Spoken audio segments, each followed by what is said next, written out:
Hello. There we go. Well, that was fun. Nice green Welcome, screen. everybody.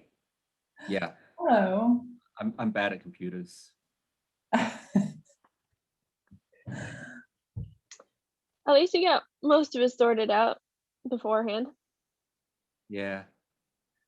It was just that one thing where I remembered that if I had green screen enabled in Zoom, it would mess with the intro slide, the intro sequence. Oh, so that's how you keep it. You just like as soon as the intro sequence is gone, you put your background back on, and then afterward you just take it off again. Yeah, I need to actually here's move my couch, or here's my random thing behind me. Yeah, I need to put my background into OBS so that OBS does the green screen for this bit, and that way we wouldn't have that. But I'm not prepared enough to actually have done that. Well, I'm actually on my single machine setup for the first time, so I'm not having to run two machines to run this stream. So, and it seems to be working, so that's a bonus. Hopefully, it doesn't explode. Like my fans already like, oh, you're doing all this stuff. Yeah, I did turn on some extra noise cancellation, so hopefully my fans exploding won't interrupt when she's talking. It's not that you're bad with computers, it's that computers are bad with other computers. Yes, yeah. It is the fact that, is there like a rule about like every time you get a new processor, like applications expand to take it all up? Yeah, it's kind of like in your house. The bigger your house, the more stuff you buy. Right, exactly. We need what was that the book, the Kondi, was it Kondi cleaning method, that the Japanese woman who Marie Kondo. Oh yeah, Marie Kondo. Yes, you need that for your computer. I do need that. Wasn't that what defragging our hard drives used to be when that was a thing? Yeah. Tiffany, defragging hard drives was that thing your dad used to do when he had hard drives that used magnets and metal. And watching all the lovely colors move around. Oh yeah. It was pretty. There's that at least. Yeah.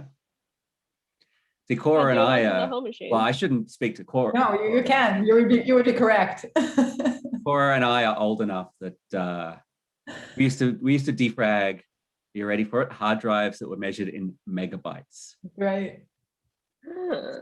I actually have one of my projects, which I have not yet completed, has been to get rid of a bunch of computers that I've had that have been accumulating for over the years. And I have a few PCs.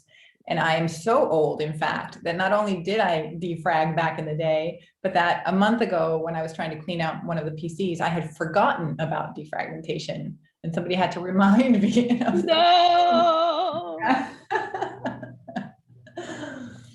I thought you were going to say you had you found an old like 10 meg MFM hard drive or something. Oh, no. Just even the old stuff I knew I've forgotten. Right. Right. Well, I guess we've already gotten quite off track. So why don't we drag things back a little bit? So, I mean, Tiffany is our host and I am Paul. I'm our co-host. And Cora is, I think, our first returning guest. Ooh. Is that true, Tiffany? No. Oh, no. I'm gonna aim for the 5-time returner like on Saturday Night Live. Nate Shuda. Really? Nate's been on twice? Pretty sure. I'll come back. I'll beat him. Yeah, I'm gonna check with our with the umpire on this. The trusty website. Let's see. Right. Well, will you look it up and confirm or deconfirm? That's now a word. Deconfirm. Yes, right. My assertion. Validating culture and the practical architect. Well, poop. I'll share. You're second. And often it's better to be second than first. Right. I don't know when, but apparently sometimes. So let's do a quick roundup. Also, I've done it twice too. Oh, you don't count because you're the host, even though you were the guest a couple of times. Stop taking it away from Cora. Now you've made. I'll just come back next Tuesday. I'm on next Tuesday. Right? Whoever's on next Tuesday, tell him to wait. Right. I used to be the first person to do it 3 times. That's right. Who is next Tuesday? Tiffany. Next Tuesday is, I'm going to pronounce it totally incorrectly because I'm terrible. Here, how about I show my screen? Oh, can you do that? Do you have those skills? Let me see. Is it this green button? Did I do it? Look, Did I do there it? it is. You did it. Oh yeah. Okay. Look at that. Patterns, All right. So next week is turning Kotlin applications into secure native executables with Eleftheria Stein. Hopefully I pronounced that right. It's an awesome name. I think it has like Greek origins or something like that. So that is exactly a week from now. And that happens to be right before, actually, no, this week happens before. Never mind, I'll get into that next. So yeah, tomorrow, we do not have our regular code episode. So no, why not? Because I ate it. Oh. So this is just tanzu.tv if you want to get to this page. But we have our Spring 1 tour. So this was previously like a roadshow that went to different cities, whereas we can't exactly do that right now. I mean, if we did, we would just be talking to ourselves. So we are doing it online. So it's a 2-day thing. So tomorrow there is like talk about Spring and Kubernetes, and has things like Harbor, Valero, and a bunch of other things. So that is like about 2 hours long. We'll do some Q&A after that. And that'll be also streaming here on Twitch. If you want to sign up for the workshop, you'll need to do that before 3 p.m. Pacific time tomorrow. And you can see on here how to register for it. It's a few hours. At the beginning, there'll be an intro to like 30 minutes of intro to Kubernetes for people who are maybe more Spring focused. And then we'll break people out into 4 different rooms for working on a workshop. It's all the same workshop, but just making sure that there is enough people to help as we're going through the workshops, and you'll be following along. The only thing you really need is a computer and internet. Nice. Well, that sounds exciting. I'm looking forward to it. Everyone will have to see our faces again. Right? All 3 of us. All 3 of us will be involved in that little production. So like if you can't get enough of us today, you can join us tomorrow and on Thursday. And the next day. And this is our first time that we're officially streaming Spring 1 Tour on Twitch as its like primary place. Before that, it was more webinar style, and I just kind of did like a guerrilla stream to Twitch. Whereas this time we're embracing the awesome and just doing all of day 1 on Twitch as a stream, which I'm super excited about.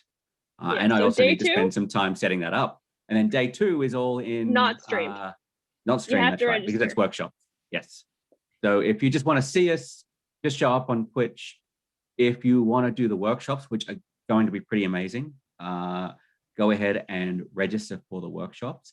And I heard rumor there was going to be some sort of swag or something happening for attendees. So like everyone loved like special edition tchotchkes, special edition swag. So you might be the only person on your block that has whatever it is. It's a surprise even to us. Hopefully at least one person knows what it is. I don't. Well, cool. apparently it's cool. That's what they say. But especially since we can actually go and get the swag at the conferences now. So right. A lot of places aren't giving swag anymore. So I guess we're, making sure people still get their swag. We're going to ship everybody a pony. Every attendee gets a pony. Well, then I'm doing the workshop for sure.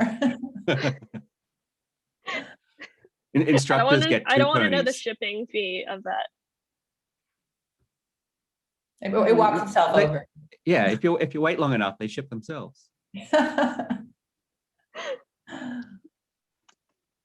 Right. Okay, so that's what else have we got going on? Now, am I right in saying that have we updated this website?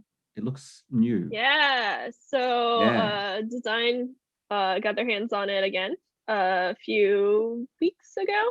So before you would see like the image for the whatever thing it is. Like ours had like flowers and stuff for spring cherry blossom. So there were each one like that. Whereas now you can see it in hey, here's your upcoming talks, and then here's some old ones. And if you want to go to the section and see more, you click on it there. So yeah, it's changed a little bit. Nice. And I noticed that when you hover over them, they like expand a little bit. They zoom in, gives you a little cool hover over effect. And since you're here on TGIK, I just wanted to shout out to Luke Short, who did last week's TGIK, episode 147 on core DNS. And I believe this Friday will be Josh Rosso, and he's going to be covering some of the newer APIs in Contour, such as the Gateway API. And Josh, if that's not what you're talking about, I'm sorry, but that's what I saw last time I looked in the discussion about it. And so there's no code next week. You said that. No code this week. This week, sorry. Because Spring WebFlux overlaps it. There is code next week. So I guess, or let's see, isn't that next week? The thing that you posted was the 23rd. So I don't know if that's actually. Oh, yeah, I probably just put stuff in there that's wrong. So I know last week was Mark, right? Yeah. March 3rd, and that was a bunch of. Could have sworn they had updated this. Yeah, and then March 17th, I think, is Jakob, but I think we're still waiting on confirmation of what he's going to be doing. Yeah. Okay. I feel less terrible about that. Yeah. When I looked at it, I was like, I looked the other day and it was like, okay, what do I need to update? And there was only a name, so I think I just decided to not put it there yet. Yeah. So. And then between chair and keyboard, Ken Sipe was yesterday, and that was quite a good one. So you can go to Tanzu.tv and you can find that video, or you'll be able to in a couple of hours when I finish uploading and editing the video. And then Craig Walls is in, so he's skipping next week. And then Craig Walls, who we just had on Tanzu Tuesdays, right? A few weeks ago. So that's cool. We're getting like some crossover episode where characters from one show show up in the other. And then the other cool thing is Tanzu Talk. Kote has taken a break from doing his like interpretive TikTok dances, and he's been doing some really interesting interviews. And so if you look at the, he just uploaded the DevSecOps talk with who's it? Chris Willis. I haven't watched that yet, but I am pretty excited. Yeah, that was like because I'm still trying to 11 Central European Standard Time, which was also known as I was still awake doing work, and was like, well, I know I'm awake late when Kote starts streaming. Yeah, so that's that. I'm definitely going to watch this because I'm still trying to figure out what DevSecOps even is, because my brain's a little slow. So I'm looking forward to getting a little bit of sped up knowledge there. Well, I don't think it's ever going to speed up, but you keep whacking it with a hammer, it'll eventually take information in. So I think that's it. That's the opposite. I don't think we have any conferences coming up, but we just finished DevOps Days Texas last week, which I hosted. I did all the scheduling and the streaming for it, which I now know way more about OBS than I will ever care to admit. Would you do it again? You know, when you run a conference, you usually hire a company, a production company. You pay them like tens of thousands of dollars to like run the production of your conference. And after trying to do it as like an amateur, like volunteer kind of thing, like halfway through it, I was like, is it too late for me to pay out of pocket to get the professionals in? Because it was very nerve-wracking. If nothing else, because it was kind of just me doing it. So if like, I don't know, I got hit by a bus, which would be difficult because I'm inside my house, but you know. You're right next to the road. It's possible. Have you not seen the road? Have you not seen the photos of cars or airplanes partially in people's houses? That's true. And an airplane engine might land on my house. Didn't that happen in Colorado? Didn't someone have like It landed cowling outside like their land in their front yard? It landed in their front yard, yeah. Yeah. Yeah. I hope that doesn't happen. You never know. Yeah. It must be like good luck, like when a bird poops on you.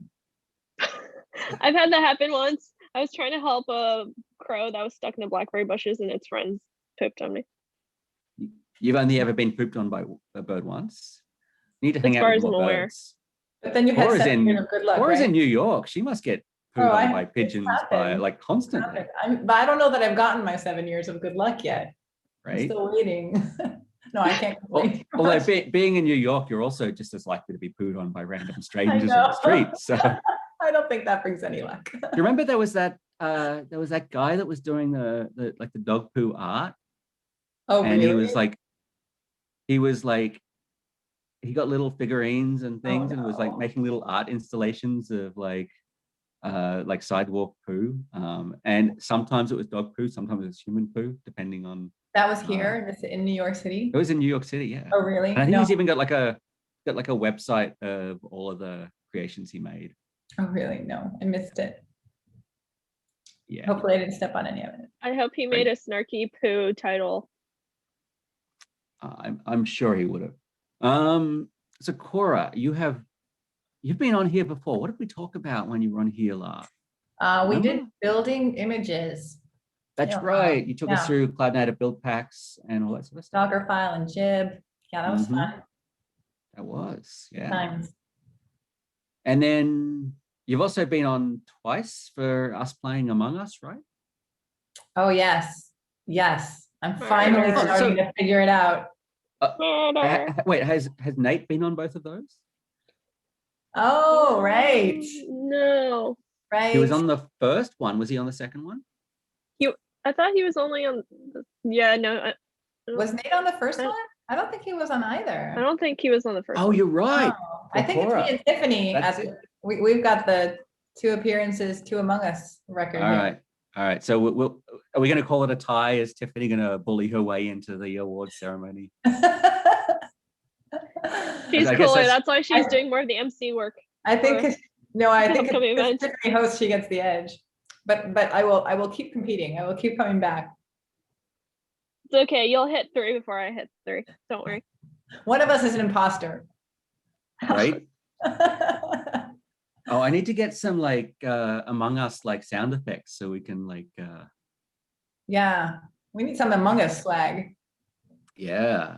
We need. Oh, we should do that. We should like get some like little artists' impressions of us as Among Us characters. You gotta get better hats. And minis. Oh, I just want to see your beard. Yeah. I mean, I don't know if it really counts as a beard. It's just like overgrowth on my face because I'm lazy. All right, so what are we going to talk about this week, Cora? I guess we should probably kick things off. We've been flapping our mouths for 20 minutes. So much fun. Yeah, we're bad. Okay, so yes, Spring Cloud Gateway, the open source project, is the topic of the day. All right. I've got some slides and I've got some demo, and that's all. And I'll take questions.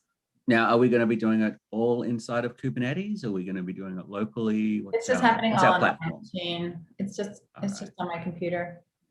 But I think some of the like, doesn't it have a bunch of new Kubernetes focused features? Or am I? I think you're generally thinking of Spring. I think you're thinking of Spring in general. Okay. But my demos today, rather than doing Java, my focus is going to be doing them through your application.yaml file. So in that sense, since Kubernetes has made YAML programming so cool, we're going to do most of the demo in this cool new language called YAML. All right. Yes. YAML. Sounds great. I mean, at least it's not XML. Oh my God, yes. I think I would have left the field if it was still XML. I feel like I'm out of here. You know, it would be a fun like troll projects. Write an XML interpreter for Kubernetes.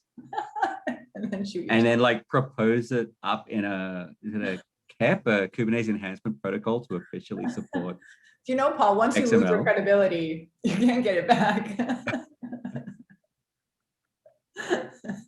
You know, April Fool's is coming up. Right? I feel like that would be the time. Perfect. And not just to like propose it, but to actually put in a fully functioning pull request to have first class XML support.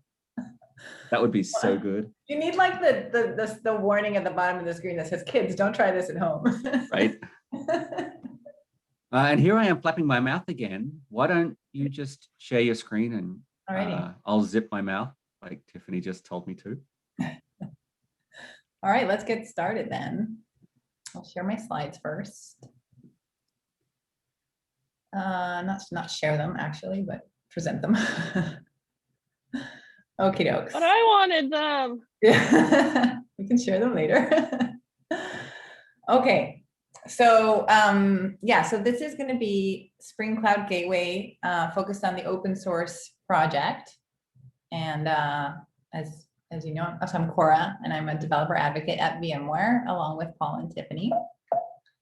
So roughly with the slides, I'll cover just a little bit of context in case folks are a little bit newer to this space or just want to level set. And then we'll do a little bit of intro to Spring Cloud, although I don't know that the audience here would need that since you probably, if you've been watching some other sessions here, but and then Spring Cloud Gateway. And then we'll do a demo. So basically, this whole conversation happens in the context of cloud-based distributed systems for modern day demands, right? So it's the same sort of context that we've talked about before. We had monoliths by and large in the past, and now we are sort of decomposing our applications into microservice type architectures with a lot of components that are independent, talking to each other over the network. And that's really kind of just becoming the new normal. But when you have that, in contrast to a monolith, you have different kinds of concerns or challenges that you have to deal with. You know, how do you write your apps so that they're easily replaceable because everything's a little bit more ephemeral? How do you scale individual components and make sure all of the load balancing and the finding each other is good? That if something fails, it doesn't exponentially impact the whole system. How do you manage configuration when your things are so spread out?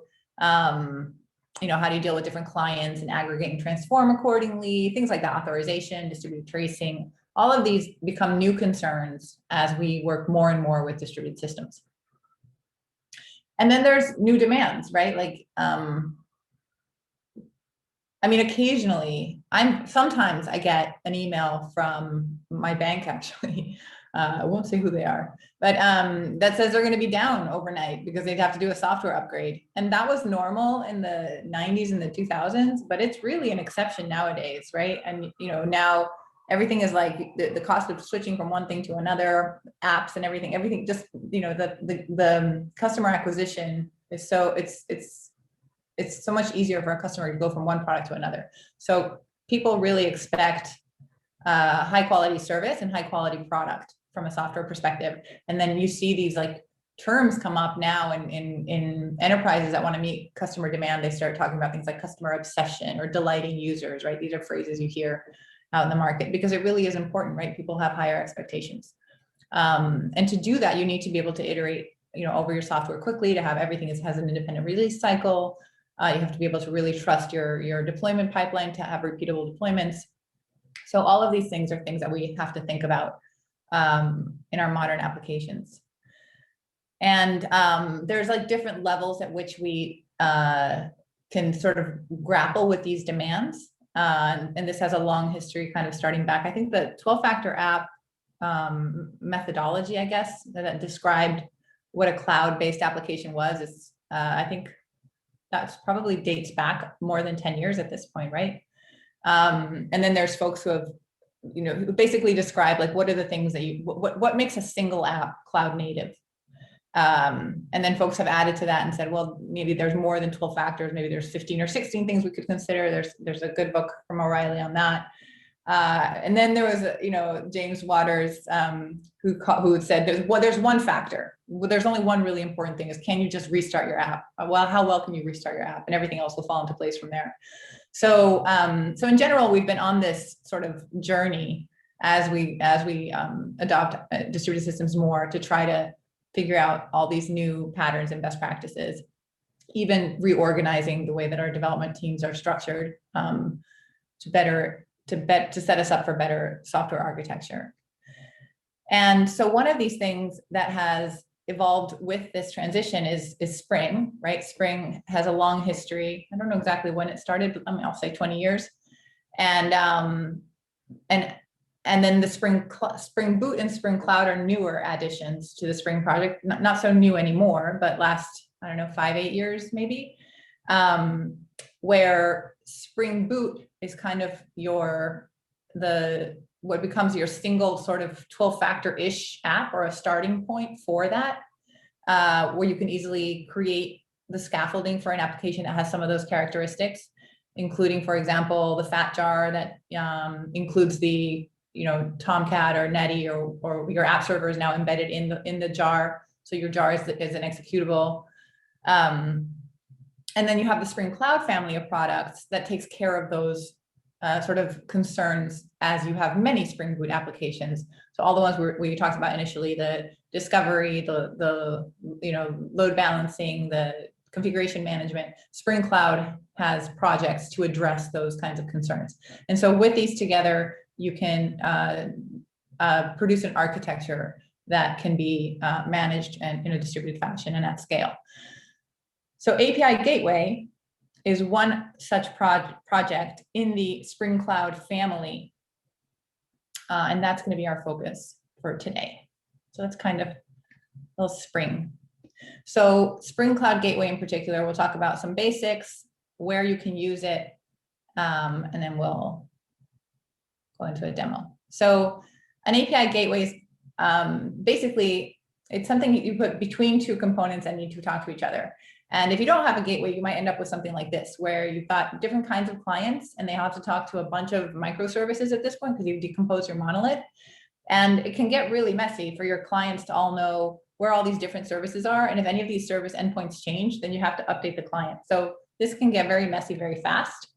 And so we want to actually put a gateway in the middle that acts as a facade or a shield to protect, to have a better client experience and to give you greater autonomy as you work on your microservices, right? As you evolve them, as you change them, as you break them down further, maybe. And it becomes this really good place to take care of some of these concerns. Like it can be the component that routes to different microservices.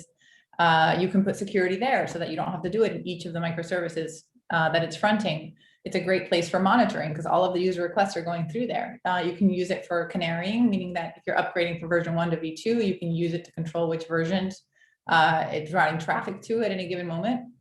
Also, because it shields the client from the plethora of endpoints to your microservices. If you need to change those, like if you have one application, you want to split it in two, so that monolith strangling, you can do that easily without affecting the client.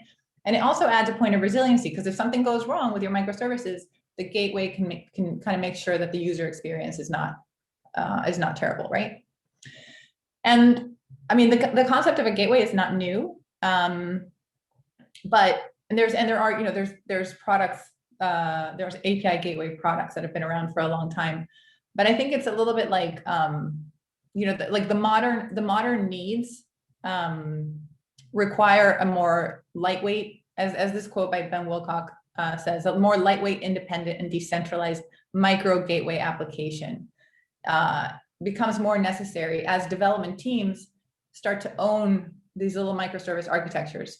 And these sort of like micro gateways that are, in this case, for example, within the same skill set. If you're deploying applications in Spring and Spring Cloud, then adding a Spring Cloud API gateway is within the same skill set. It's very familiar. You don't have to be programmed. The Cloud Gateway is communicating over the network with all components, so you don't need it you don't need to be working with a Java architecture to use Gateway. But if you are working with a Spring Java architecture, then this is right in your wheelhouse. And so it becomes very easy to add this to your applications, and you can make its functionality very specific to your application. And you can still use these more centralized API gateways to maybe externalize your APIs to the world and monetize them, and things that you don't want to own as a development team. But you also don't want to go through all that red tape and process and ticketing to change something that really is within your architecture, right? So there is this need for these more kind of lightweight micro gateways. And so API Gateway gives that to us. And then API, and I should add that API Gateway is also the foundation for VMware itself has a commercial product that's built on API Gateway that addresses some of the broader needs. But from this open source project, it's very much this lightweight, sort of independent, decentralized micro gateway application. So can I ask a couple of questions? Yeah. So as you're talking through that, it kind of hit me that I've always thought of API gateways more of something that's like at the edge of your architecture, that's like between you and your end users. Mm-hmm. So this is my first time really understanding that it's also like actually inside of your architecture. And I guess it's almost like a precursor to a service mesh, right? Because there's a lot of overlap in those things that you were talking about, except perhaps because it's all Spring, you can kind of get away with not having to do a bunch of like sidecar shenanigans, if you think about Kubernetes service meshes, because like the Spring components know how to talk to each other and know how to like form, groups and whatever, because you have the service discovery and all the other things inside of Spring. That's kind of a way I hadn't really thought about API gateways before. So that's kind of a good, interesting realization that I just had based on what you're talking about. Cool. Yeah, I think if I were talking more about the commercial product for like in the realm of Spring Cloud Gateway, if I were talking more about like the commercial product that VMware specifically is building around this, and maybe you could make that a broader conversation and say competing products, right? But then I would be a little bit more focused on that edge and on the API management and on the API sharing with other teams. Those are definitely important use cases that are very much at the heart of what API gateways are for. And so yes, I think that use case is critical and really important. But yeah, when you're dealing with the open source, it really just becomes this other boot app in your architecture, and you can use it. In fact, I have the next. It's a wonderful segue, Paul. Thank you. Because it leads into a couple of different ways you could use it. For example, you could actually, it's just a library, right? It's just another Spring Boot starter. So you could just stick it in whatever boot app you already have. And then, if latency is that critical, then there's no hop, right, between the gateway and your app. And that you could use that, for example, if you need to protect some kind of maybe pay-per-use system behind that, or maybe some fragile system, some fragile backing service. You could put a gateway in front, an application in front that becomes your sort of your data access object, and then embed a gateway into it. And that way you can control the number of connections across many instances, because that's one of the things the gateway can do. It can throttle in a way that is it's sharing information across the multiple instances. So if you have, for example, 5 connections from your app to your fragile system, and you want to scale your app to 3 times, you're going to scale the number of connections as well, not just the app, right? So you can use a gateway to throttle. So you can embed it right there. So that's one use. Or you can have it as a facade between client and app, which is already sort of in that edge scenario a little bit. And the advantages of that are just you're preventing direct access from a client to the application, so it's a little bit more secure.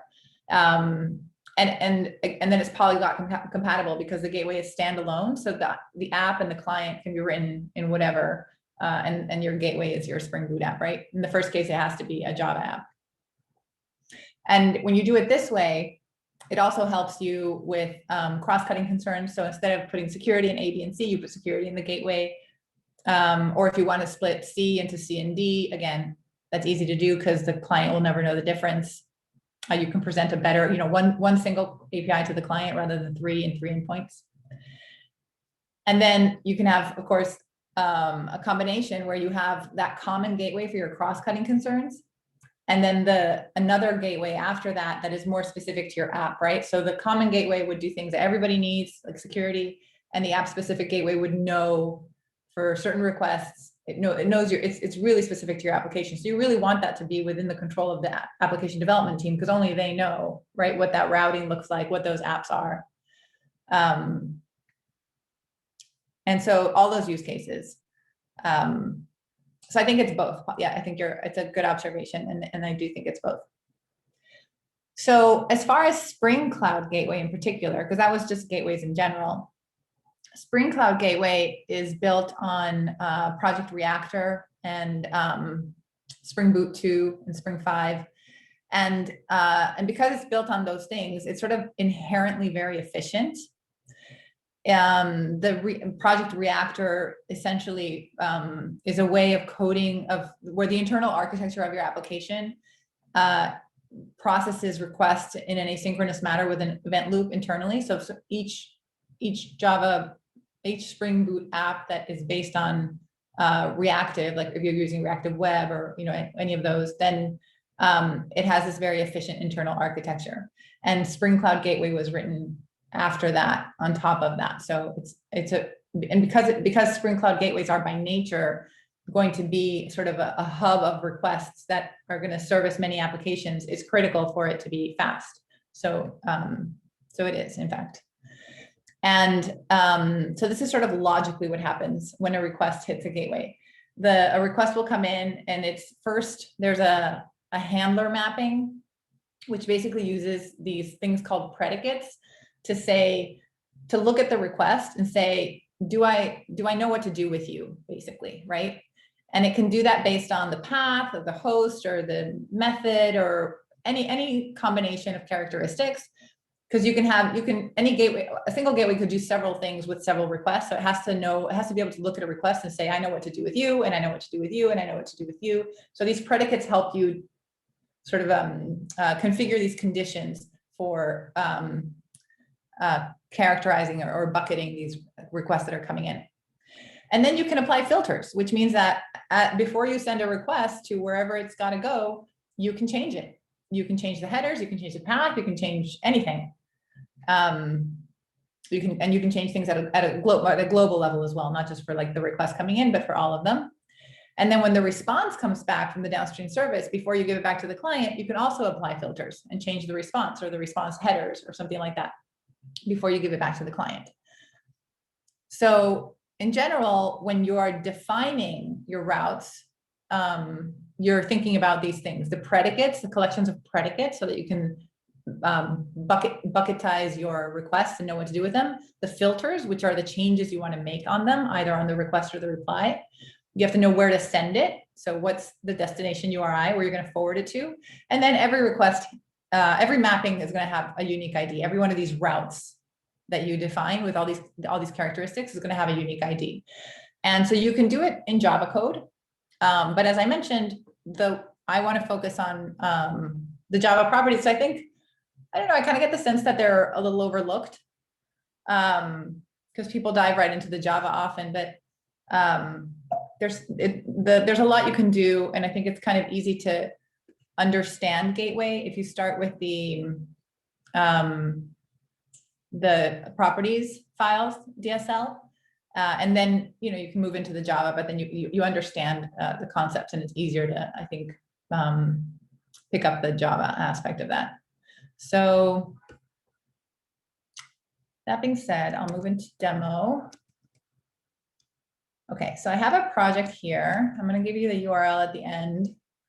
And essentially I'm going to use this application demo, which is an empty file, and I'm just going to be running this app. I'll show you with the active profile being demo.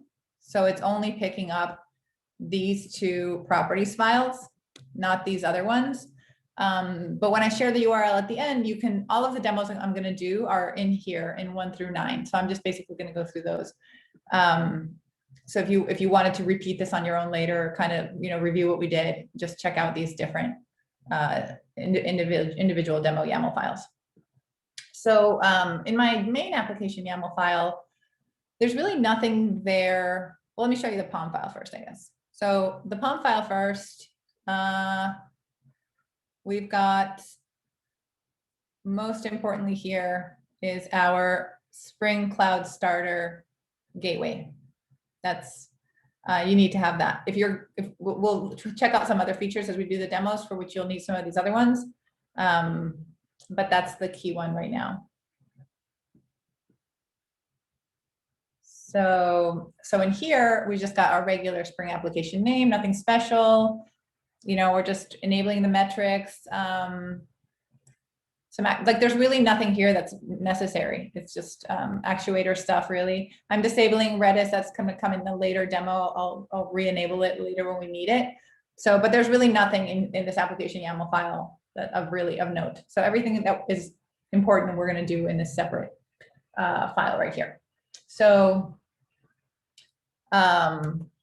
let's do Spring Cloud Gateway routes, right? We talked about everything is done as routes, and routes have a few characteristics. So one of the things we just saw is that they have an ID, and this has to be unique. It can be anything. So we'll just call this route 1. And then we said also that we have to have a destination, right? Where are we going to send this request to? Where are we going to forward it to? So we're just going to say, I'm just going to use this http://bin.org site, which, let me show this to you. I think I actually have it open. Rather than like write a backend application, I just wanted to really focus this on the essential. http://bin.org is like a site that you can use to test against, to just send HTTP requests to. And it's got various sections. One of them is called dynamic data. So we're going to be using a couple of these in the demo today. The first one I'm going to be using is this one called Uuid.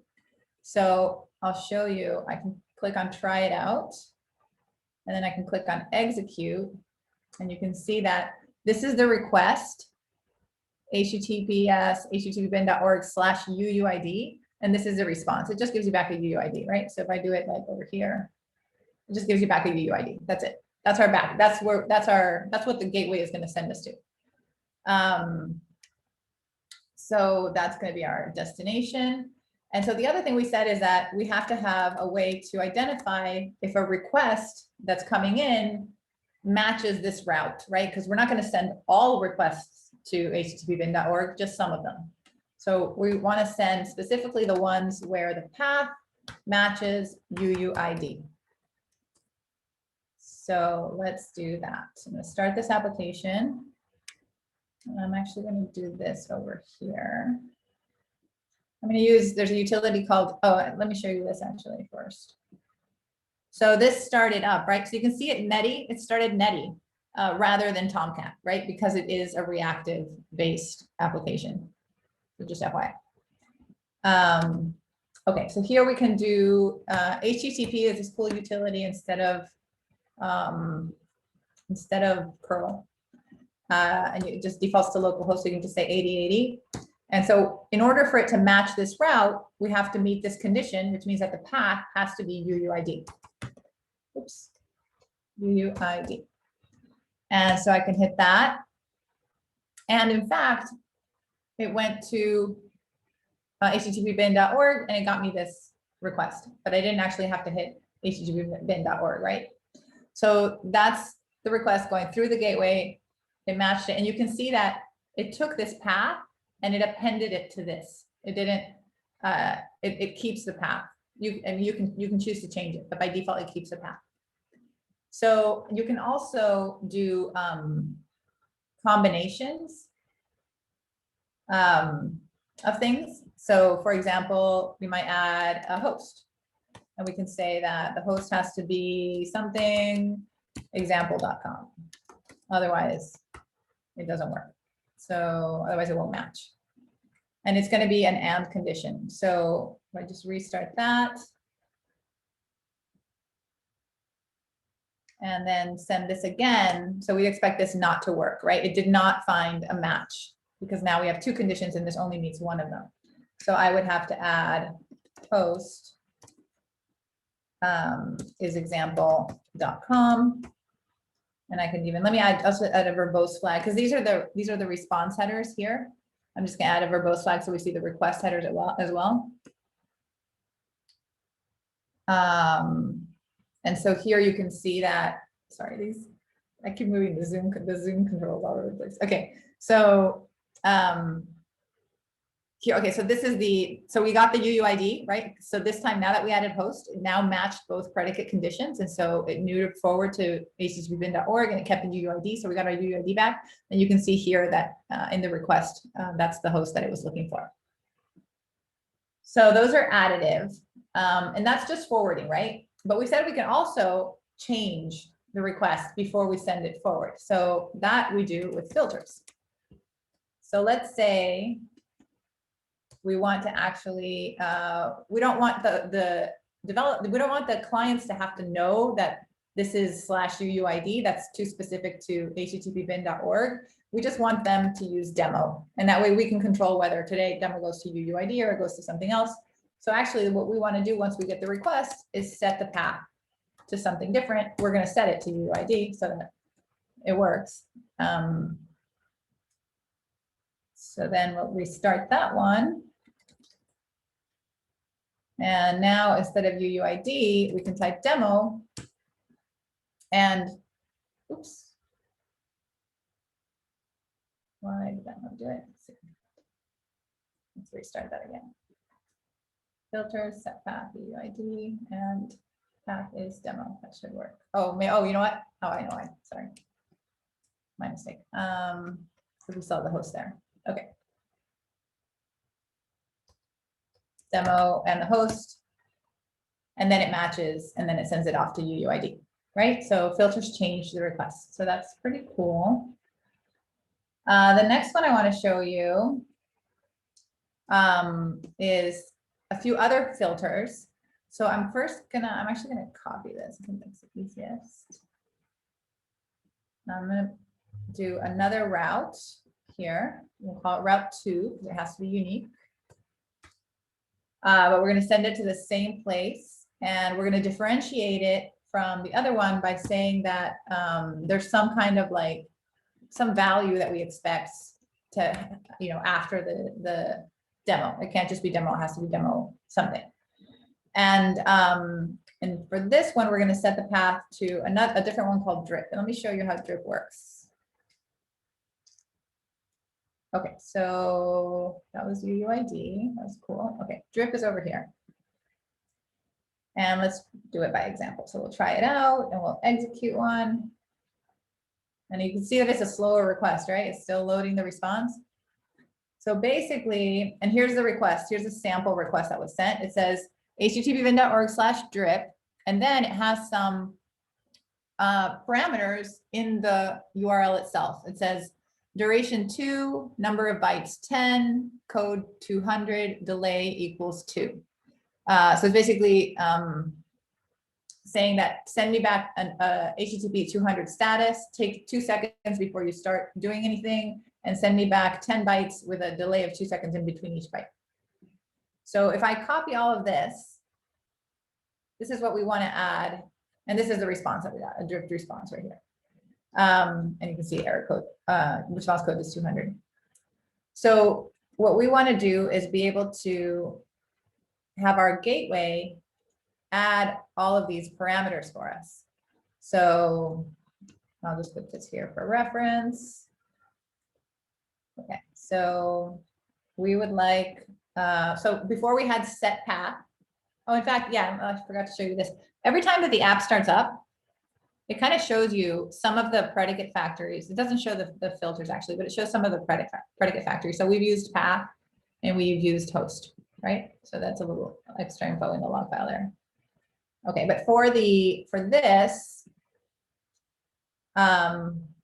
we've got the set path. We're going to use a different filter called add request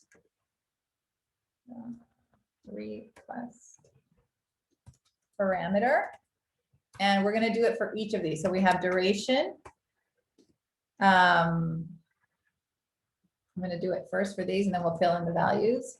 So we have duration, we have NUMBYTES, num bytes, we have code, and we have delay, right? So we're going to add all of these 4, and then we should specify the values. Let's just say that we'll just make it a little bit faster. We'll just say we still want to get 10 bytes, but we're just going to say, once we start getting the bytes back, don't wait in between each byte.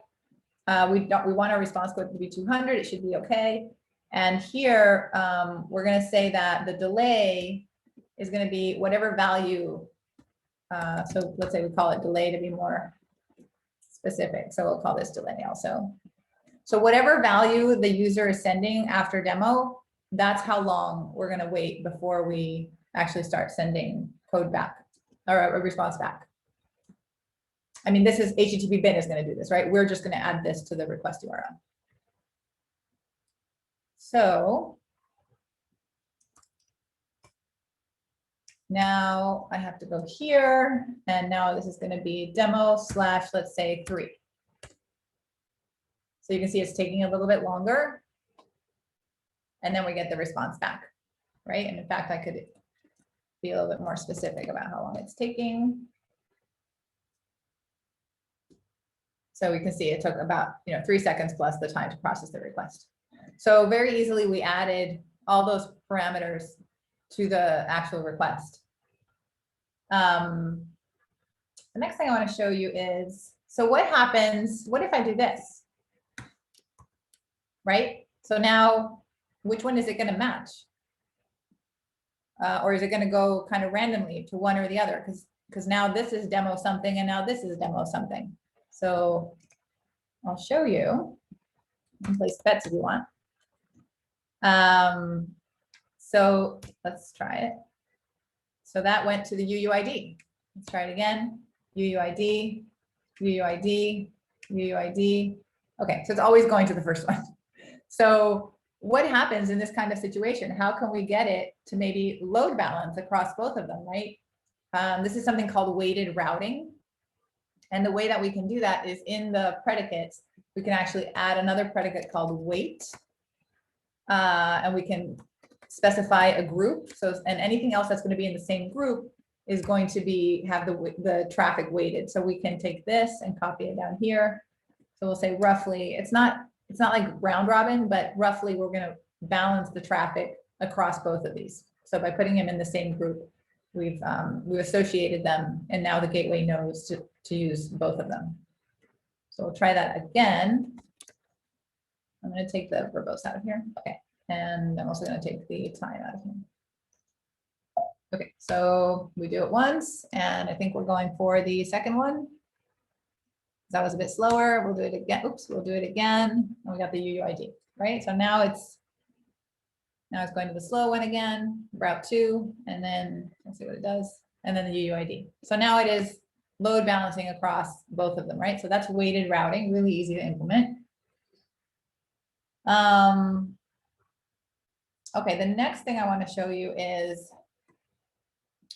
so we've got this request here, and it's not great that this is slow, right? It's not great for our users.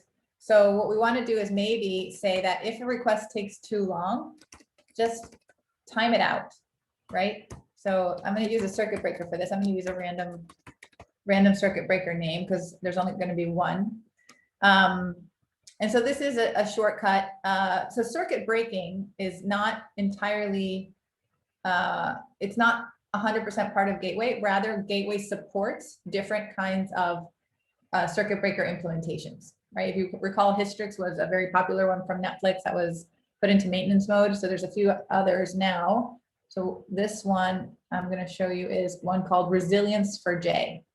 So because Spring Cloud is a facade that allows you to plug in one of a few different circuit breaker implementations, this is a separate library so that you choose which one you want to plug in. So we're plugging in, like I said, Resilience for J. And then there's a little bit of configuration that Resilience for J requires. You can check out the Resilience for J documentation for that. I mean, it's a little bit of it is mentioned in the Spring Cloud Gateway documentation, but then if you want more, you can just check out Resilience for J documentation. So here's an example of a place where we do need to use Java. We can't get away with doing it all in configuration. And here we're just defining a default customizer for Resilience for J. And basically we're saying that if we're going to time limit it, And if a request takes more than 4 seconds, we're going to time it out. So that's it. We're just going to cut it at 4 seconds. So there's only going to be one of these beans. So Spring will automatically realize what it is. The name doesn't matter. If there was more, it would matter. But I'm just going to add that. And let me change this back to demo so that we can just be more directive about what we're hitting.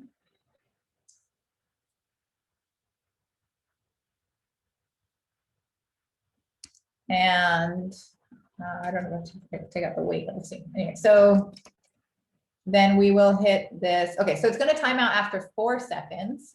So what I want to do is set this to maybe 8 seconds. And I'll add the time here again so we can see what happens.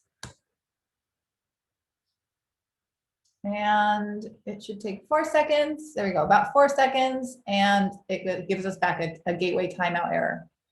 So our circuit breaker is working, and it was really easy to implement it. Now,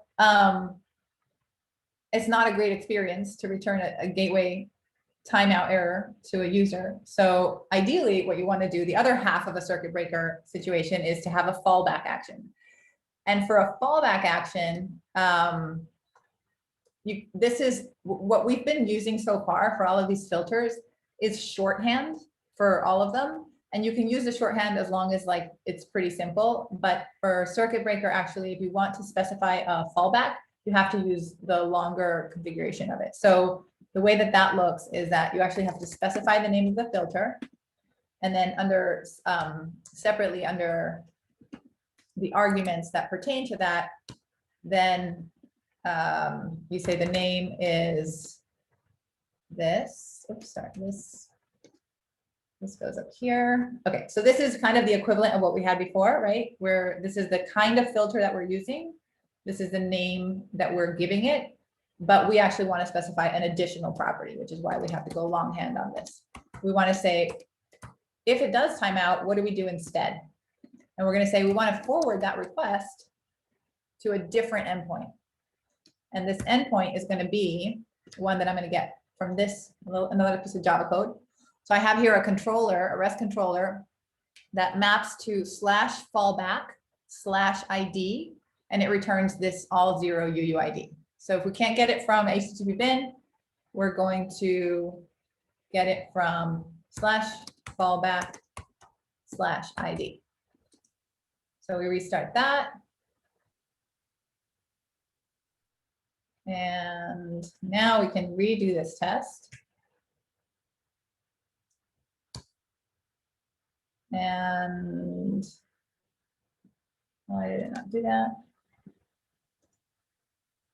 I don't know why. That's happened to me once before. I don't know if it has anything to do with this, but it shouldn't. Circuit breaker, args name, fallback URI, /fallback/ID. Try that again. We'll just restart it. I don't see anything wrong with it.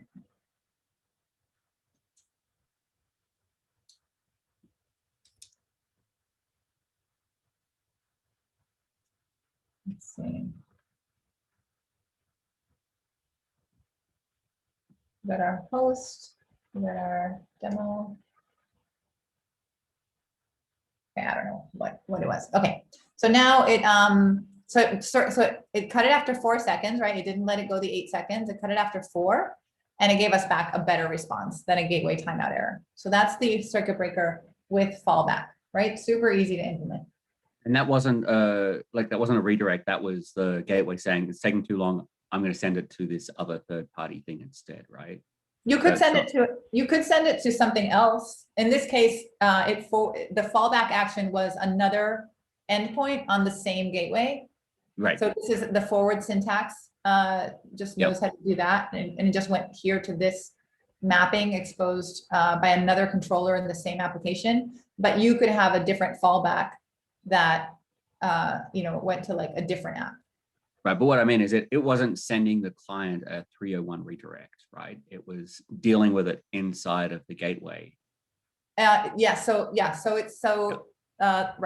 got the request, it sent it over to httpbin.org, but http.org was going to take 8 seconds to respond. So after 4 seconds, it stops waiting. It issues that gateway timeout error, but it catches it itself essentially. And instead of returning the error to the customer, to the client, it gives this better, it does something else. Right. Gotcha. Which is called this endpoint. Yeah. Yeah. Nice. Yeah. And you know, like this, so this isn't new, but I like to see this in YAML. So, you know, it's just so simple and it's so accessible. Right. Of course, with all of these, as you can see already, right? These are short, these are the kind of the short form of the thing. And then this is a long form. And then this has to be in Java, right? So there is the more sophisticated or the more, you know, intricate the things you want to do, the more you have to rely on a programming language. But as you can see, just with the YAML, it's incredibly powerful and very simple. And if you combine this with Spring Cloud Config Server, this is just configuration, right? This could all sit on a Git repo, and then you can change it and then reload your app. It's pretty powerful. Yeah, and you can also just sit it in a config map in Kubernetes and get the thing, right? Exactly. That's how I've used it before, and it's been really, really useful. Yeah, exactly right. Okay, I'm going to take, let's do another one. I'm going to take this part. Am I hearing you being okay with YAML though? Well, I mean, you know, it's like, it's that thing where like, as long as there's not too much YAML, it's okay. But I feel like we're at 30 lines of YAML, 32, that's fine. When you get to like 100 lines of YAML and it starts to get a lot, like you get a lot of the, I guess, the complex broken out ones like the circuit breaker, that's when it's probably telling you it might be time to break out some Java and actually code it in versus config it in. Yes. But the nice thing is you could combine, because you can have your different fallbacks, your different circuit breakers in your Java code, but then you use the configuration to select which one you want to use for which route. Yeah. And just to be, for people who don't like YAML, you can do everything in Java. Depending on how sophisticated you want to be, you may not be able to get away with doing it all in YAML, but you could do it all in Java. Yeah. Okay, so the next example I wanted to show you is a rate limiting example. So I've added another route and gave it a unique name. So this is going to be route 3, still using our same backend little utility. And I've changed the path. So instead of demo that we were using before, demo delay, it's now just trial. We're going to use that. And so let's add some filters. So first of all, we will set the path. And we're just going to go back to our trusty Uuid, nice and simple. And then I'm going to use the longhand syntax once again. And I'm going to use a filter called a request. Sorry, my key is sticky. Request rate limiter. And the arguments that this one has, as you can see, you can start to see the syntax is repeating here. So this one has 2 properties that we need to set. So the rate limiting that is implemented in Spring Cloud Gateway relies on Redis. So you do have to have Redis running external to the gateway application. But that way also you can scale to as many gateways as you want, and they're all using the same Redis. So your rate limiting will be respected even if you have many gateways, right? So it's like, so if you set this to 10 requests per second, and you have 2 gateways, it's not suddenly 20 requests per second, because they're both sharing the information about how many requests are coming in per second in the same Redis. So, so that's nice. So Redis rate limiter dot, we're gonna have 2 of these. Copy this. Okay, so the first one is a replenish rate. And I'm gonna set these to really low numbers just so that we can see timeouts and burst capacity. So kind of like 2 requests per second-ish, roughly. So that's all the configuration that you need to, this request rate limiter is something that is implemented already in Spring Cloud Gateway. So that's pretty simple to use. And as I mentioned before, I had disabled Redis health checking. So I'm going to re-enable this. So management health, but I'm going to put it here just so it's all management, health, Redis enabled, it's very convenient. Okay. Okay, so now, as I mentioned, we do need Redis, which is really easy to do. I'm going to just start it up as a Docker container. So I'm just going to grab from Docker Hub the Redis image and start it up locally on the default port and just run it here. So it's pulling it from Docker Hub. And okay. So now we have it. We can check our Docker process and grep for Redis, make sure it's running. There we go. Okay, so we've got Redis running and we want to restart our gateway.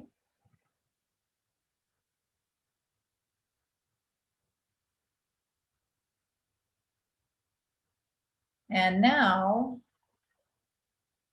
see this one in action. I'm going to show you a couple of different things. So, of course, our request has to be 8080/trial, right? That's all we need in order to actually match this predicate. And I'm going to also show you the verbose version of this. Oh, it doesn't matter because it's in the response. But one thing to notice is that the Spring Cloud Gateway has enhanced the response headers with, or the request, I guess it's the request headers. They're in the response headers, but it throttles on the request. So it's keeping track of this information, but so it does it on the request, but it tells you about it on the response, right? So you have the information about why it's throttling you, but it's acting on the request as it's coming in. But this is the information that it provides us. So it's basically saying you sent one request, you have one left in this time frame. And so that's proof that the Redis rate limiter is acting. So let's do, let's say let's send 10 requests in a loop. All right, this is a test to see if Cora remembers how to do a for loop in Bash off the top of her head. Right. Well, I always have a cheat sheet next to me because I forgot about defragmenting. So you might have a bit too much confidence in my memory. So this may, let's see if it worked for us the first time. Okay. Yeah, I can see the remaining dropping. Yeah. Yeah. So here there's one that actually was throttled, too many requests. Yeah. So, so pretty, I mean, it's such an easy way to implement rate limiting. It's pretty elegant. Now those rate limit headers, that's just like a default behavior, it injects those? Yes. Yeah, all of this is default. Yeah, exactly. Yeah. I wonder if there's some potential interesting like attack surface for bad actors by knowing your capabilities. If they wanted to DDoS your app, you're effectively giving them hints on how they might. I guess you're actually telling them they can't DDoS your app. Yeah, I don't know. I just wonder sometimes this sort of information, it feels like it could be a little bit scary to like provide it. I guess you could take it out, right? I mean, I guess, yeah, you could just take it out. I haven't tried that, but I don't see a reason why you can't add another filter and just remove it. Yeah, good point. Yeah, and I mean, I'm not a security expert either from defending or attacking, but like I immediately saw like, oh, if there's a rate limit remaining, would that tell me as like bad actor that I only need to try once more to like cause some sort of overflow event or Well, I mean, the idea is that the gateway would be protecting you from that overflow. Right. Yeah. Right. And the gateway, so if you have one, so we have one single Redis instance listening on port 6379. So I could start 10 gateways all pointing to the same Redis. And so the DDoS, like suddenly my gateway can handle a whole bunch of traffic, but it's not going to let more than whatever I said through, no matter how many. So you can add protection from an attack in that way. So just the last example I want to show you is that it's actually it's running already. I don't have to do more with it's a Java example. So it's been in the code the whole time. So if I send a message, I'll show you the code in a second. Let's say hello world. So this is an example of something you cannot do in YAML. You have to. So I have post request, if I remember correctly, to, why did I do it this way? Oh, I know why. Okay, sorry. Let me show you HTTP bin and where we're going. So there is an endpoint called post that's part of HTTP bin. Post. Is that the one? There's one that literally just kind of like echoes back. Maybe it's just one of these. I think it's just this post. So this will just like echo back whatever you sent the data, it'll send it back to you. So it's just for you to test, deletes and gets and patches and posts and puts. So that's the one we're going to forward to. So we're going to do, and actually it has to be a post, right? So we're going to send a post to 8080 and we are using post to match to that request. And so the data that we're passing that we expect to be echoed back is hello world. So I think if I did, instead of, let me try, let's see, HTTP, HTTPS, let's try it this way. Let's do the real one first. And then in this case, we don't need this post. So, did I call this one right? Maybe, let's see, hello world. Oh, maybe you do need post. All right, okay, so it gives us back hello world, right? We send it to HTTP bin org directly, and it gives us back the data that we sent to it. So now we want to do this without invoking HTTP bin.org directly, right? We want to do this by invoking localhost, our gateway. So we want port 8080 post. And notice that this is different, right?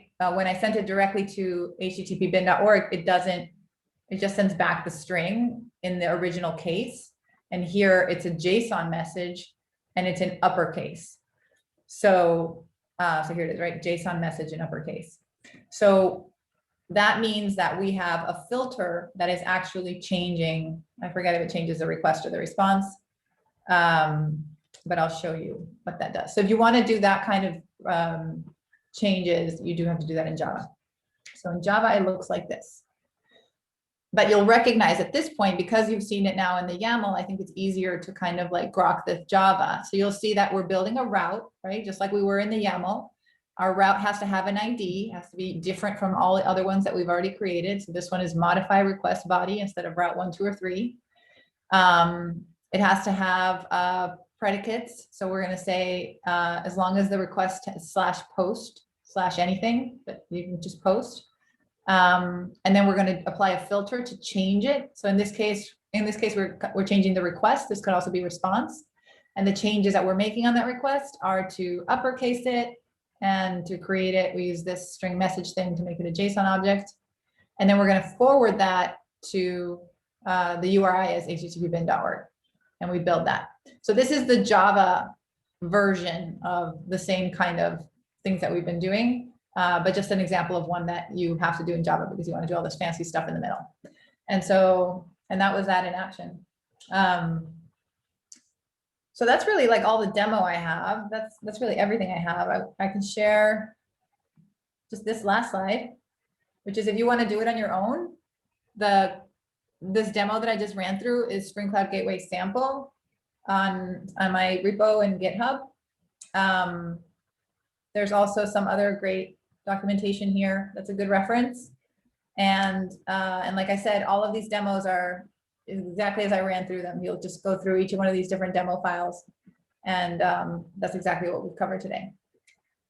So that's all I have. I haven't been keeping track of the chat, but I don't think there's any questions, right? Oh, I hadn't been paying attention to the chat either because I'm a horrible Oh, there are host. some. Oh, there's some comments. Oh, thank you. Awesome. Yes, Zool. Yeah, so Spring Cloud Gateway. So Sweet Killer 9 says the last time I studied some sort of gateway, it was Zool. So Zool, between versions Zool 1 and 2, Netflix just took a very long time. And so somewhere in that space, the Spring team saw a need for a gateway that had, that was, I guess, a little better than Zool. They could improve upon Zool 1 anyway. And Project Reactor had just come out. And so there was this great opportunity, and it just kind of made sense to offer something in the market. So that was the birth of Spring Cloud Gateway, was kind of in between those. And anyway, Zool 2 was kind of like you had to rewrite your Zool 1 gateways. It wasn't like it wasn't a smooth transition. So it was kind of like good timing for a new option. And so that was the birth of that. And then, yes, yeah, I know. Yeah, I want to watch Josh's presentation. And code repo link. So I've shared that. Let me put it back on the screen for you guys. Right there. And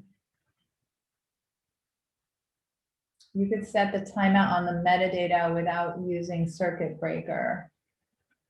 Yeah, I guess there's different ways to do things. This is the way that is built into Spring Cloud Gateway. And with the circuit breaker, we just showed a simple default configuration of a single resilience for J circuit breaker, but you can also use, I forget the name of the other one. And there's also, Spring Cloud Gateway itself, like it integrates with Spring retries and resilience for J and one other one that I'm blanking on. And I think it still supports Hystrix.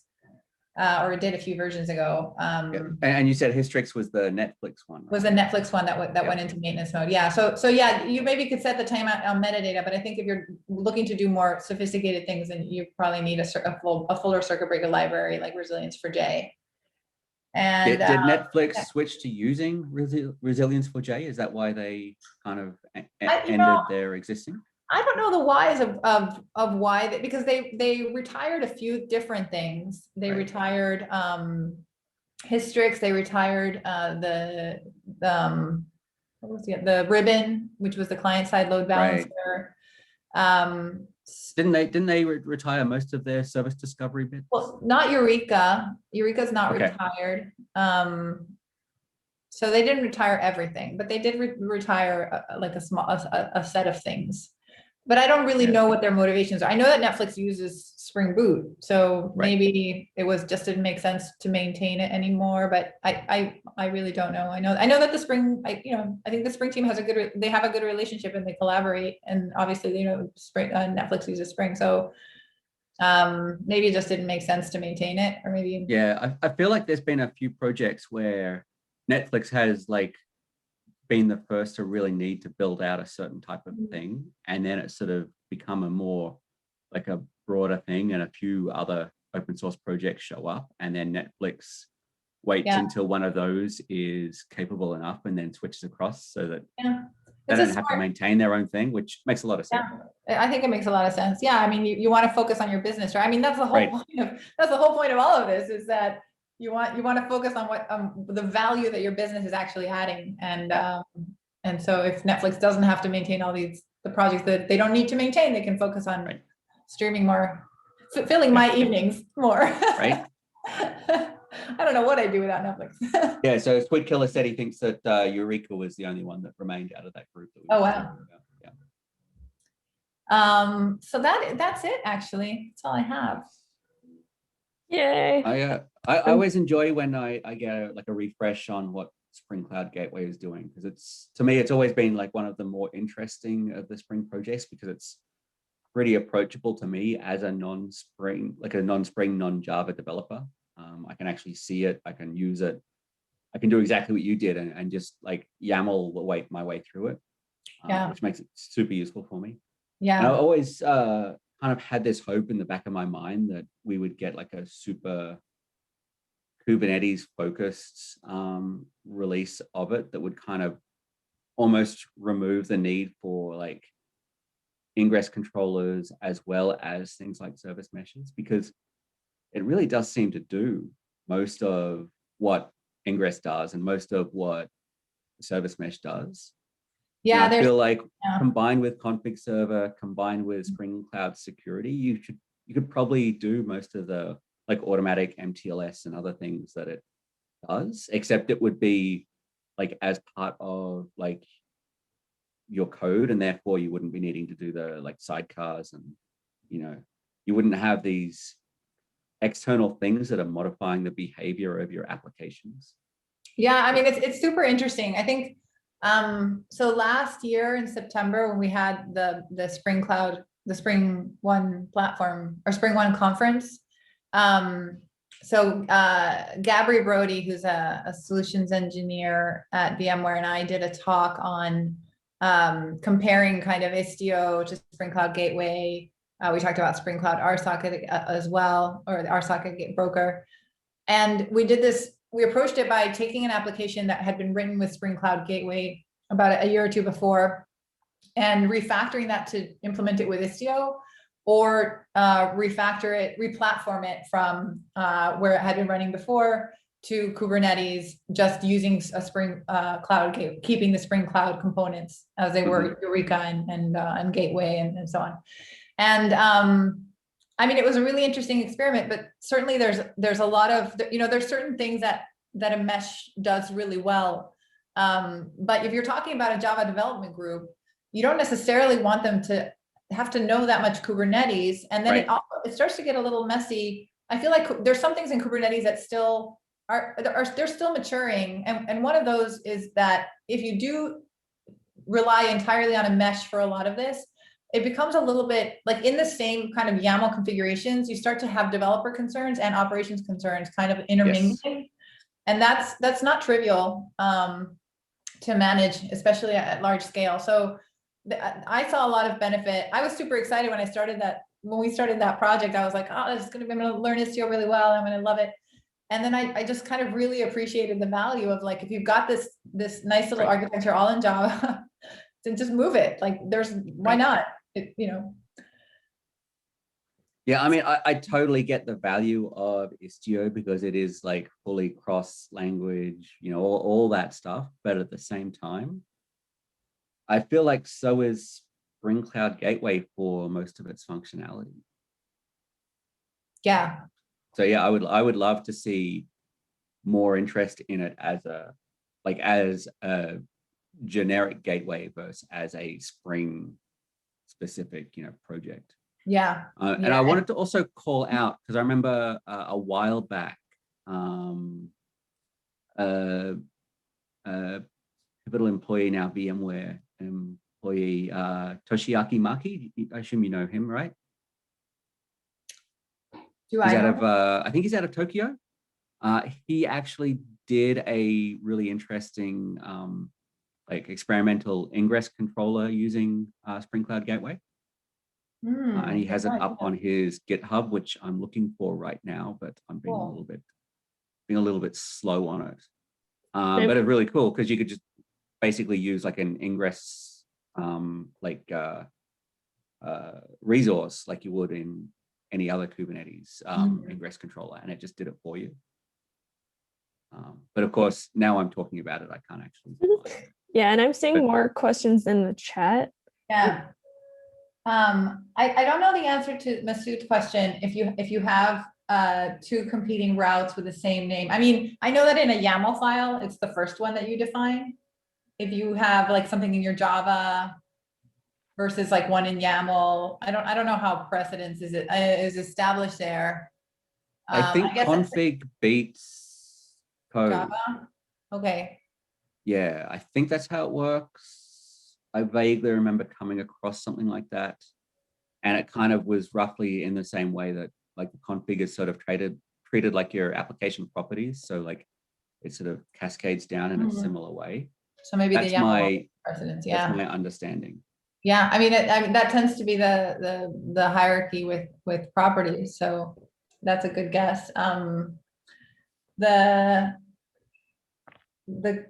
So the scenario for embedding gateway in the application itself. So the use case there is really just it's just that the Spring Cloud Gateway, it's just a library, right? So there's no reason that you can't do something like this, where if you have an app that's your data access object to some kind of other system, you can just embed the gateway right there, maybe use Redis and use that for rate limiting to that backend system, either because, I don't know, pay per use or it's fragile or something like that.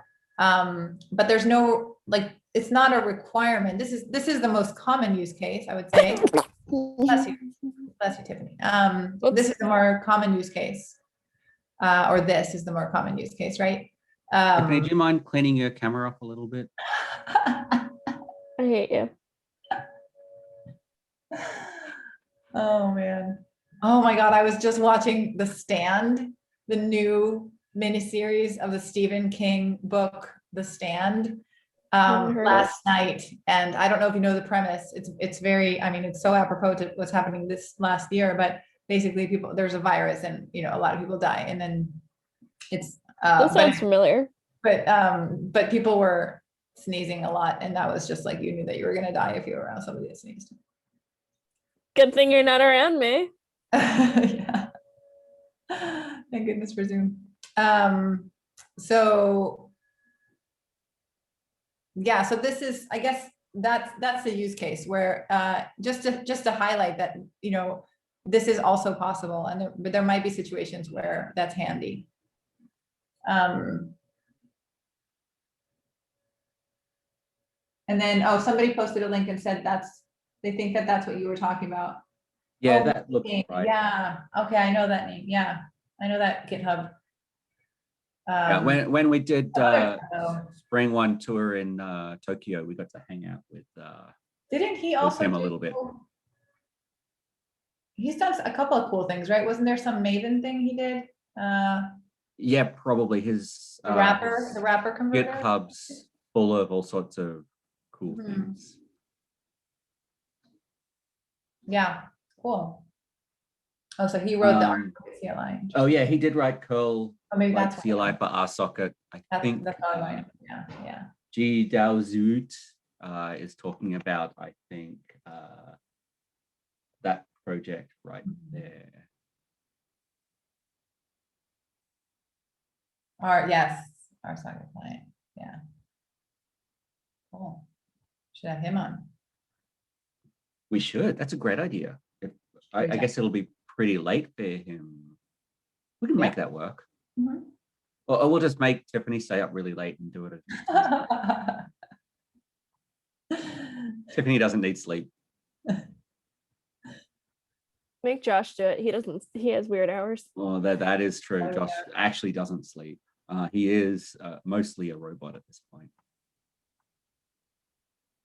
Masood, how can we make our filters run before the default SCG filters? Like before the global ones, I think.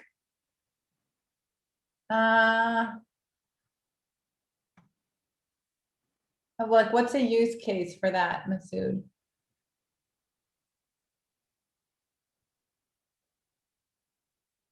Sorry to put you on the spot for asking a question, but I just wonder, trying to think of an example there.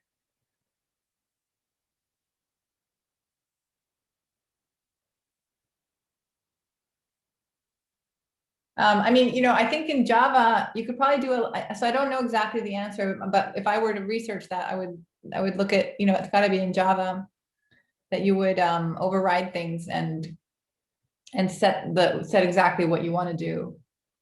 Anytime you want to customize anything away from the default, you're probably gonna have to mess with the Java code. Right. But you can create your own filters.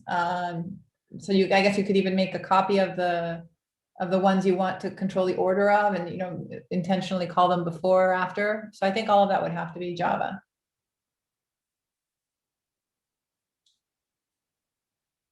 So yeah, so that was some Spring Cloud Gateway fun.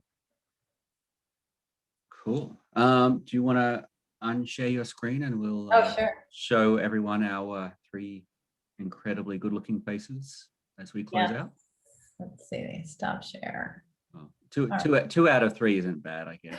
I've been trying to figure out why I look like a ghost and stuff. I am very pale, but I am in a green room with a green wall thing with a green lamp. So I just a lot look of like green this. going on. I'm very ghostly. It's getting rid of all the pink tones. You actually look a little bit like you've been run through one of those like filters on The Spring Cloud Gateway filter? Yeah, Spring Cloud Gateway filter. That's right. Like a Snapchat filter camera, or like a Like a what's sepia that tone? Korean app, the Maytao or whatever. The one that makes you into an anime? No, it just like you can actually like specifically like touch up like different like makeup things, and it like does it to you. I don't know why I know so much about such things when I look like this. I mean, it's not going to help me. You'd actually see I spent some time on my kayak, so you can kind of see where my sunglasses were versus where, Very nice. Yeah, you can't see anything here. This I'm white in person, but I'm not this white. This is hilarious. Like a porcelain doll or something. I don't even have any makeup on this. So G. Dalswit said lighting improvement, I guess, but we could strike you with lightning either. Oh my God, yes. You totally look like Wednesday. Was that her name, Wednesday? I'm trying to remember my. It was one of the days of the week. I don't. It's Tuesday now. Right, it's Tuesday. That's right. Oh yeah, okay. So the use cases that, for example, okay, so OAuth, okay, so OAuth actually is different. So Spring Cloud Gateway, if you want to add security to it, you actually use Spring Cloud Security. So like in any Spring Boot application that you want to add security, you add Spring Cloud Security. So, and that would be first. Oh, you want your filter to kick in before authenticate. Well, I guess you control it, right? Because you're bringing in Spring Cloud Security. So then you would configure your security however you want, I guess. You could pass it through and then loop it back into security somehow. But that's all Java, because that is just Spring Cloud Security library in there. So, yeah. Thanks, everybody in the chat. I really appreciate all your questions and your comments, and I'm glad that you're all here. Yeah, this was great. I was like, when we started, we didn't seem to have a lot of people in there, and I thought we were going to have one of those like sad, lonely episodes, and then looked away for a second, and suddenly everyone was chatting. So that was great. There's stuff there. So it's always nice to know that there's someone there listening and paying enough attention that they'll actually ask questions. I appreciated your questions yelling too, into the void. Well, that's why I ask questions, so that you feel like at least somebody is Thank you. Listening. It does help. I mean, Tiffany never listens, so she never has questions. Aww.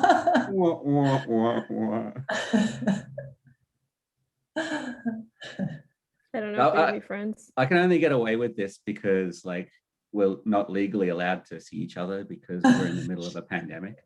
Otherwise, you would just probably have beaten me to a pulp by now. Nah, I just make like a bunch of your like Texas delicious noms, and that's true. I can make up for my meanness with delicious calories. Cool. Okay, so why don't we wrap things up? Yeah, and Spring One tour tomorrow, and the next day. Be there. TV. Tour tomorrow, workshop Thursday. Yeah, the workshop is hands-on, so you do have to sign up before. And tomorrow you could just watch it. Nice. And it's called Booternetties tomorrow. So that's right, Booternetties. And Sweet Killer 9 will be there, and we'll look forward to seeing you. Awesome. Let me think. Is that it? Do we how do we end this? We all turn our cameras off and then I press a button, right? I think that's what we do. Any last comments? But I want to just keep mine on. It's so much work. I mean, you could do that if you want to just ruin the whole video, and like Cora will have to re-record. Oh, there she's gone. Okay, bye. Bye. Turn your camera off. There we go. All right, now I can hit this. Oh, no, wrong button. Come back. See, I'm fired. I can't even do that. Right. You promised to be right back and you were.